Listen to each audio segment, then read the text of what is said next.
राजा तालाब थाने के मिल्कीपुर गांव में भोला गुप्ता की पत्नी, उनके दामाद, उनके बेटे छोटे और उनकी बेटी की हत्या हुई है। और शुरुआती दौर में चूँकि पति के द्वारा और बड़े बेटे के द्वारा जो शिनाख्त की गई थी मृतक पुरुष की, उसे दामाद बताया गया था।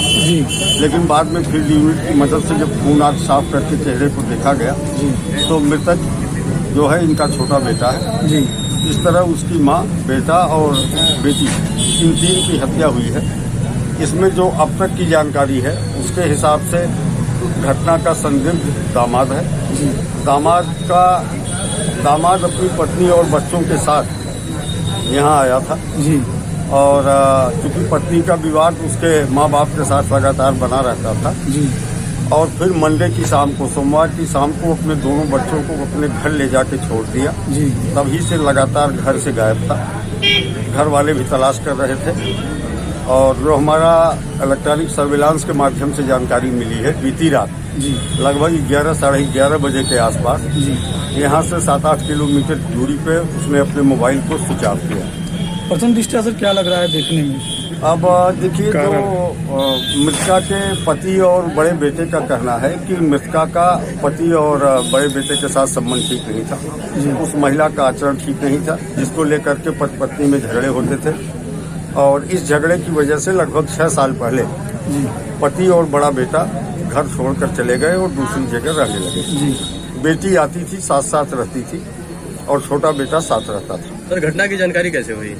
ये स्थान जब लोगों को दिखाई नहीं पड़े तो किसी ने देखा होगा और पुलिस को सूचना दी। फिर पुलिस ने मृतका के पति को बुलवाया, बेटे को बुलवाया।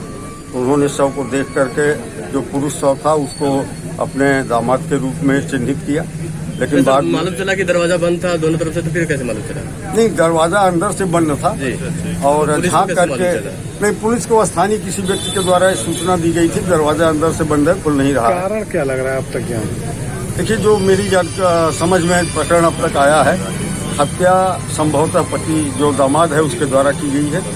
उसका एक कारण ये भी हो सकता है जो उसके ससुराल से, माने लड़की के ससुराल से जानकारी की गई तो पता चला कि इनकी बेटी अपने ससुराल में अपने सास ससुर के साथ लगातार लड़ती रहती थी। झगड़े के इसी माहौल में मंडे को पति अपने बच्चों के साथ यहाँ लाया था और लाने के बाद फिर बच्चों को लेकर चला गया। संभवतः उसी कारण से बच्चों को सुरक्षित स्थान पर पहुँचाने के बाद उसके द्वारा ये घटना की गई। डिजिटल इंडिया का digital new platform live VNS पिछले 7 वर्षों से बनारस की सेवा में। पाइए बनारस के कोने कोने की खबर निष्पक्षता के साथ। लाइव VNS से बनारस की ताज़ा तरीन खबरों के लिए प्ले स्टोर से डाउनलोड कीजिए लाइव VNS ऐप या फॉलो कीजिए लाइव VNS को सोशल मीडिया पर।